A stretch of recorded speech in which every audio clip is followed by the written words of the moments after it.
மாட்டாம். என்ன சுந்தர், அந்த விஜய விசாரிச்சிங்களா? ஏதாவது சொன்னானா? மாட்டாம். அவள் மிகவும் திமிர் பிடித்துக் கொண்டார் மாட்டாம். நான் எவ்வளவோ பேசிப் பார்த்து விட்டேன். மிகவும் ஒரு விஷயம் சொல்ல மாட்டாகிறாள் மாட்டாம். மாட்டாம். விடிய விடிய தண்ணி ஊத்தியம் ஒன்றுமே நடக்கவில்லை மாட்டாம். தூங்காமே இருக்கிறான். ஆனால் உண்மையையும் சொல்ல மாட்டார் மாட்டாம். மனப்பாடம் பண்ணி வைத்த மாதிரி சொன்ன வரி மாறாமல் அப்படியே சொல்கிறாள் மாட்டாம். சரி, இப்போது என்ன பண்ணுவது அவனை? இப்படியேதான் கோர்ட்டில் கொண்டு போய் படிக்கப் போகிறோமா? மாட்டாம். எனக்குத் தெரிந்து அடி உதவும் மாதிரி அண்ணந்தம்பிக்கும் உதவ மாட்டாம் என்ற தேரிதான் இவன் கிட்ட தெரியவில்லை. அடி குடுக்காரம் மட்டால் நாமக்குத் தேவையான இறகுதான் உத்திரம். நாம வேண்டிய அளவுக்கு பொறுக்கிக்கலாம் மாட்டாம். நானும் அடிக்குவதற்கு எல்லாம் யோசிக்க மாட்டேன் சுந்தர். இவன் ஒரு ரவுடியாவோ பொறுக்கியாவோ இருந்தால் இந்த நாட்களும் ரத்தம் கக்க கக்க அடிச்சிருப்பேன். இவனுடைய ப்ரொஃபைல் கொஞ்சம் ஹையா இருக்கேன்னு யோசிக்கிறேன். சிட்டியில் பாப்புலரான பில்டரா இருக்காம். அப்புறம் பில்டர்ஸ் அசோசியேஷன்ல ஏதோ ஒரு பொறுப்புள்ளவரை இருக்காம். அதனால்தான் கொஞ்சம் யோசிக்கிறேன். மேடம், அப்படி அந்தஸ்துல இருக்கும் அவர்களை கை வைத்தால்தான் நாம் நினைப்பது நடக்கும் மேடம். அவர்களை என்ன மரியாதையாக நடத்துவார்கள்? நாம் பட்டு பட்டு 2 அடி வைத்தா அவ்வளவு பெரிய ஆள் கலங்கி விடுவான். செட்டன் உண்மையை சொல்லி விடுவான் மேடம். மேடம், இவர்கள் சொல்றது சரிதான் எனக்கும் தோன்றுகிறது. என்ன சுந்தர், அது ஒர்க் ஆகும் என்று நினைக்கிறீர்களா? ஆமாம் மேடம். சரி ஐயா, தவறு செய்யாதீர்கள். நீங்கள் செய்தது சட்டப்படி தவறு.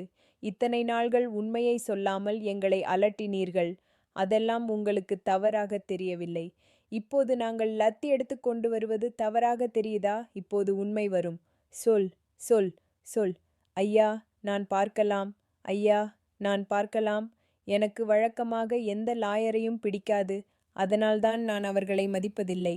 ஆனால் எனக்கு லேடி இன்ஸ்பெக்டர் மிகவும் பிடிக்கும். நான் அவரை மிகவும் மதிப்பேன். வணக்கம். நான் உங்களை உட்காரச் சொல்லவே இல்லை. ஒரு குத்தியில் அவர் முன்னாடி போட்டிய சேர்லை உட்காருவதற்கு யாருடைய அனுமதியும் தேவையில்லை மேடம். அது குத்தி. அந்த ரூல்ஸ் எல்லாம் போலீஸ் ஸ்டேஷன்ல பொருந்தாது. ஏன், நீங்கள் யாரும் கவர்மெண்ட் சம்பளம் வாங்கலையா? சம்பளம் கவர்மெண்ட்ல இருந்து தான் வாங்குறோம். இப்ப உங்களுக்கு என்ன பிரச்சனை? என்ன விஷயமா வந்திருக்கிறீர்கள்? நீங்கள் லாக் அப்பில் வைத்திருக்கிறீங்களே மிஸ்டர் விஜய், அவருடைய கேஸை நான் தான் டீல் பண்ண போறேன். நீங்களே ஒரு கிரிமினல் தானே, அப்போ ஒரு கிரிமினலுக்கு தான் சப்போர்ட் பண்ணுவீங்க. நான் கிரிமினல் லாயர் தான். ஆனால் விஜய் கிரிமினல் இல்ல. அவர் இப்போ வரை ஒரு அக்யூஸ்ட் மட்டும்தான். அவரை அடித்து விசாரிக்கிறீர்களா? இது தவறு. இதை நான் உடனே கம்ப்ளைண்ட் பண்ணுவேன். தாராளமாக பண்ணுங்க. அதை பற்றி பயந்தால் நாங்கள் மக்களை காப்பாற்ற முடியாது. எங்களுக்கும் பொறுப்பு இருக்கு. உண்மையான குற்றவாளியை கண்டுபிடிக்கணும். அதற்காக எதுவும் செய்வோம். சரி, கோர்ட்டில் சந்திப்போம். விஜய், கொஞ்சம் பொறுமையாக இருங்கள். நான் லீகலா எது பண்ண முடியுமோ சீக்கிரம் செய்கிறேன். சரி. அப்புறம்ட வீட்டு சின்ன சின்ன சீன்கள்ல காதல், குடும்பம், டென்ஷன் எல்லாம் கலக்குது. வெண்பா தன் டாடாவை ரொம்ப மிஸ் பண்றாள். அவன் சீக்கிரம் வரணும் என்று காத்திருக்கிறாள். மல்லி அவளுக்கு ஒரு பிளான் சொல்லுறாள். கோர்ட்ல விஜய்க்கு உதவிக்காக வெண்பாவை பயன்படுத்த முடிவு செய்கிறாள். அடுத்த நாள் கோர்ட்டு சீன். போலீஸ் விஜயை கொண்டு வர்றாங்க. அவர் உடம்புல அடிச்ச காயங்கள் தெளிவா தெரிகிறது. ஆனால் போலீஸ் என்ன சொல்றாங்கன்னா, கோர்ட்ல யாராவது கேட்டா போலீஸ் அடிக்கலன்னு சொல்லணும் என்று மிரட்டுறாங்க. அந்த நேரம் வெண்பா அழுது கொண்டு தன் அப்பாவை பார்க்க முயற்சி செய்கிறாள். அவளுக்கு அனுமதி கிடைக்காது. பெரிய எமோஷனல் சீன். எல்லாரும் ஷாக். இறுதியாக வெண்பா விஜய்க்கு ரகசியமாக ஒரு விஷயம் சொல்லுகிறாள். மல்லி சொல்லியது போல கோர்ட்டில் உண்மையை சொல்லுங்க, இல்லனா மல்லிய காப்பாற்ற முடியாது. அதோட கோர்ட்ல கேஸ் ஆரம்பம். ஜட்ஜ் முன் விஜய் நிக்கிறார். அடுத்து என்ன நடக்கும் என்ற பெரிய ட்விஸ்டுடன் சீன் க்ளோஸ். நிக்கிறார். அண்ணி கிரே, இந்தா இந்தா வெண்பா, நான் சொன்னது ஞாபக முறையும் இல்லையா? இத டாடா கையில் கொடுக்கிற மாதிரி கொடுத்து நான் சொன்ன விஷயத்த சொல்லிடு. சரி மலிமா. அண்ணி, நீங்களும் கூட போங்கள். வெண்பா வா. விஜய் நிலையில் பார். விஜய் நிலையில் பார். அப்பா, ஒரு நிமிஷம், உங்க அப்பா காவல்துறையில இருக்கார். அப்படியெல்லாம் பார்க்க முடியாது. உன் அம்மா கிட்ட போ அம்மா. என்னுடைய அடாகிட்டு அந்த பிஸ்கெட்டை கொடுக்க வேண்டும். நான் போய் கொடுத்து கொள்கிறேனே.